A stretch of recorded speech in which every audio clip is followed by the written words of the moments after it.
আসসালামু আলাইকুম। অনেকদিন পর আপনাদের সাথে দেখা হলো। আজকে উপদেষ্টা পরিষদের বৈঠক ছিল এবং অনেকগুলো আপনারা অলরেডি পেয়েছেন যে ৩টা বিষয়ে অলরেডি ডিসিশন এসেছে। আমি আমার সহকর্মী ফয়েজ উনি আগে ইলেকশন কমিশন কভার করতেন, তো উনি ভোটারদেরকে রেজিস্ট্রেশন নিয়ে যে নতুন ল অ্যাপ্রুভ হয়েছে সেটার উপর বিস্তারিত বলবেন। তো আমি বলছি আর যে দুইটার পাস হয়েছে তার মধ্যে সবচেয়ে ইম্পর্টেন্ট, এটা বাংলাদেশের জন্য খুবই গুরুত্বপূর্ণ একটা আইন হচ্ছে মানবদেহে অঙ্গ প্রত্যঙ্গ সংযোজন অধ্যাদেশ 2025 এর খসড়া নীতিগত এবং চূড়ান্ত অনুমোদন হয়েছে। এটা আজকে ক্যাবিনেটে এটা বিস্তারিত আলাপ হয়। অনেকের কিডনি ড্যামেজ হয়, অনেকের চোখে দেখতে পান না, কর্নিয়া সংযোজন হলে তার চোখের চোখে মানে অন্ধত্ব দূরীকরণ করা যায়, অনেকগুলো বিষয় আছে। তো এই বিষয়গুলো বাংলাদেশের যে লটা ছিল সেই লটাকে আসলে অনেক দিন ধরে আপডেটেড হয়নি।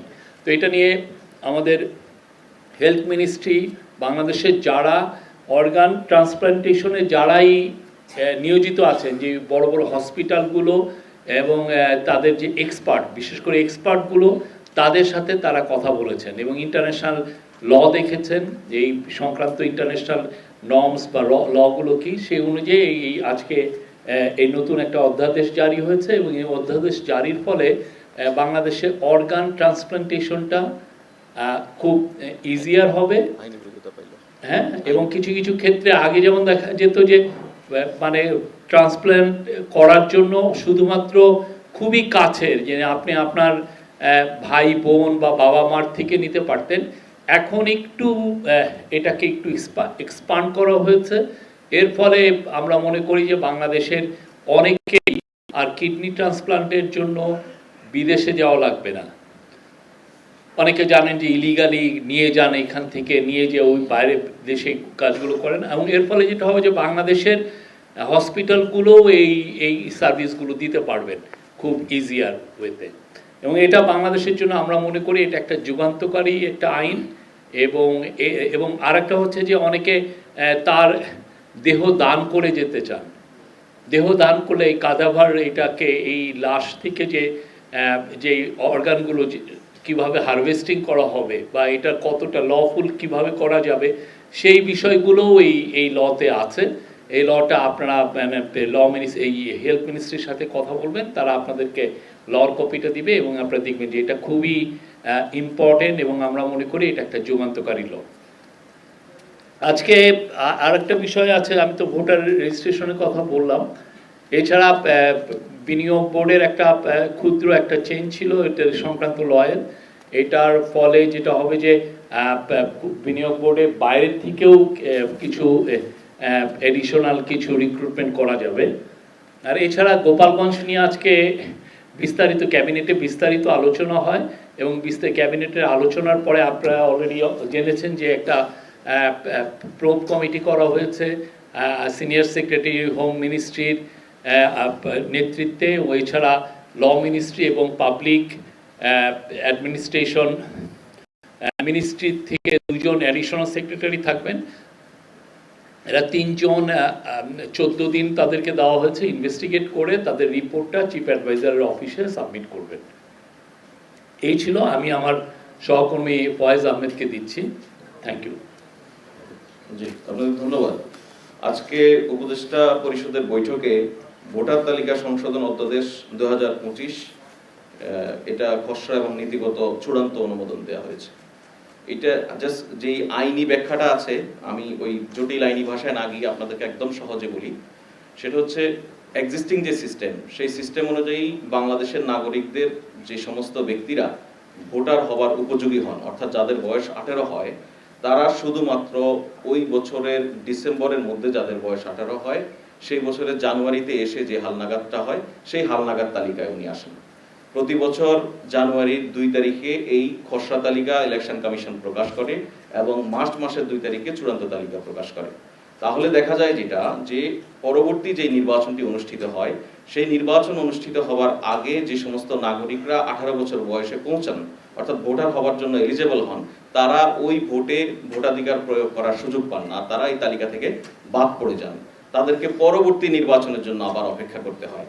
এই বাস্তবতায় নির্বাচন কমিশন মনে করে যে ভোটের শিডিউল ঘোষণার আগেই যেহেতু একটি চূড়ান্ত ভোটার তালিকা প্রস্তুত রাখতে হয়, সেক্ষেত্রে শিডিউল ঘোষণার আগে যৌক্তিক সময়ের মধ্যে এই যারা ভোটার হওয়ার উপযোগী হন তাদেরকে ভোটার তালিকায় নিয়ে আসা। এটার জন্য যেটা করতে হবে, ধরুন ফেব্রুয়ারিতে একটা ইলেকশন, তার 2 মাস আগে সর্বোচ্চ শিডিউল প্রকাশ করা হয়।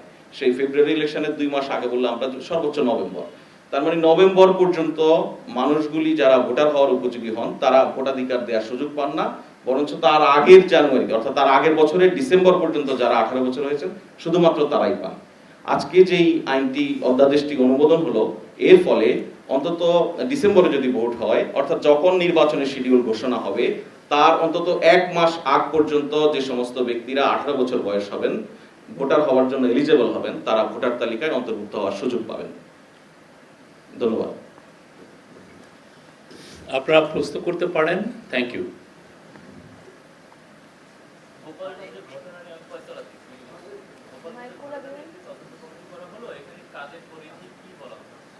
না, আমরা এটা তো বলেছি, তারা পুরো থরলি ইনভেস্টিগেট করবেন ঘটনাটা কেন হলো, এই পুরো ইয়েতে এটার মানে কিভাবে মৃত্যুগুলো হলো সবগুলোই দেখবেন, ভায়োলেন্সটা কারা করলো।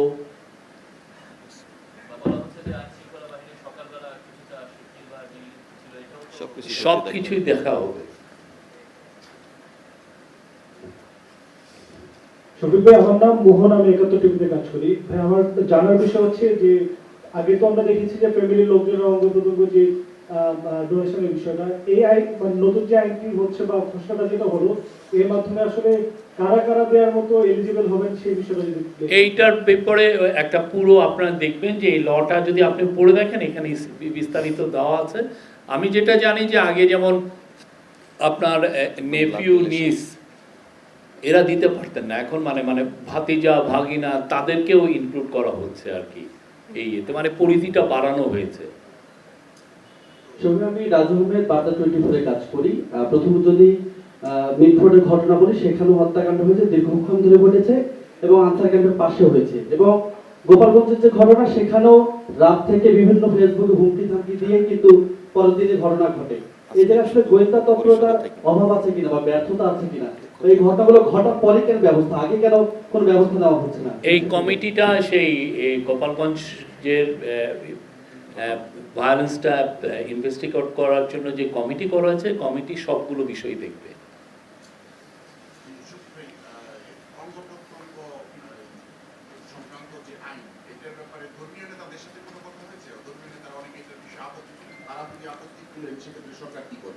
আমি তো বললাম আপনার যা কিছু করা হয়েছে এটা লফুল ইন্টারন্যাশনাল নর্ম মেনে এগুলো করা হয়েছে। আর কোনো প্রশ্ন?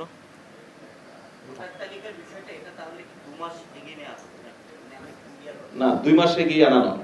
বর্তমানে হচ্ছে যে যেই নাগরিকদের ভোটার হওয়ার মতো এলিজেবল মানে 18 বছর বয়স হয়, প্রতি বছর ডিসেম্বরের মধ্যে যাদের হয় তাদেরকেই শুধুমাত্র অন্তর্ভুক্ত করা হয়। জানুয়ারিতে খসড়া তালিকা প্রকাশ করে, কিন্তু আপনি দেখুন ডিসেম্বরের অনেক পরে এসে ধরুন অক্টোবর নভেম্বর একটা নির্বাচন হচ্ছে, সেই নির্বাচনের মধ্যে দেশের হাজার হাজার লাখ লাখ মানুষের কিন্তু বয়স 18 হয়, তারা ভোটার হওয়ার উপযোগী হন, কিন্তু তারা তালিকায় লিপিবদ্ধ হতে পারেন না, তারা তাদের ভোটাধিকার প্রয়োগ করার সুযোগ পান না। সেই জন্য এখন যে সংশোধনটা আনা হয়েছে, নির্বাচনের তফসিল যে সময় ঘোষণা করা হবে, তফসিল ঘোষণার সময় কিন্তু আসলে একটা চূড়ান্ত ভোটার তালিকা নির্বাচন কমিশনের হাতে থাকা প্রয়োজন হয়। তার আগে নির্বাচন কমিশন ভোটার তালিকাটা প্রকাশ করে, কোনো আপত্তি অনাপত্তি সংশোধন এগুলি সংশোধন করে, সব মিলিয়ে ধরুন 1 মাসের মতো, শিডিউলের আগে 1 মাসের মতো সময় তাদের লাগে। তার মানে কি, এই 1 মাস আগে ধরুন শিডিউল নির্বাচন কমিশন একটা নির্বাচনের জন্য একটা শিডিউল ঘোষণা করছে, সেটা অক্টোবর মাসে। তার মানে কি, আমরা সেপ্টেম্বর যাচাই বাছাই হবে, সেপ্টেম্বরের আগের মাস পর্যন্ত যারা 18 বছর বয়স এলিজেবল তারা এখন ভোটার তালিকায় অন্তর্ভুক্ত হতে পারবে। অর্থাৎ আপনার নির্বাচনের আগে আগে যৌক্তিক সময়ের মধ্যে যাদের বয়স 18 হবে, যারা ভোটার হওয়ার জন্য এলিজেবল হবে, তারা সবাই এখন ভোটার তালিকায় অন্তর্ভুক্ত হতে পারবে।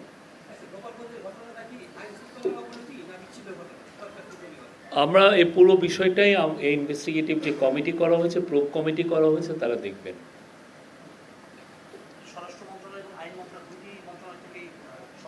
স্বরাষ্ট্র মন্ত্রণালয় তো হচ্ছেন নাসিমুল গনি সাহেব, তো হচ্ছেন এটা নেতৃত্ব দিচ্ছেন।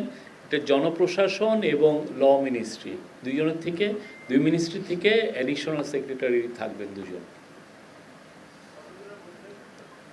এটা 2 সপ্তাহ আপনারা দেখবেন। আমরা তো আপনারা যারা আমাদের হোয়াটসঅ্যাপ গ্রুপে নাই, প্লিজ আমাদেরকে রিকোয়েস্ট করুন, আমরা কিন্তু সবার জন্য ওপেন। আপনাদের হোয়াটসঅ্যাপ গ্রুপে আমাদের এই যে তিথি আছেন, ফয়েজ আছেন, অপূর্ব জাহাঙ্গীর আছেন, আমি আছি, আজাদ মজুমদার আছেন, নাইম আলী আছেন, যে কাউকে আপনারা ফোন দিবেন, দিলে আমরা আপনাদেরকে হোয়াটসঅ্যাপ গ্রুপে আমরা অ্যাড করে নিব। অ্যাড করে নিলে আমরা আমাদের যে নিউজগুলো হয় আমরা সবগুলোই কিন্তু পাবলিশ করি, আপনারা এটার অ্যাক্সেস পাবেন। এটা ইটস ফর এভরিওয়ান।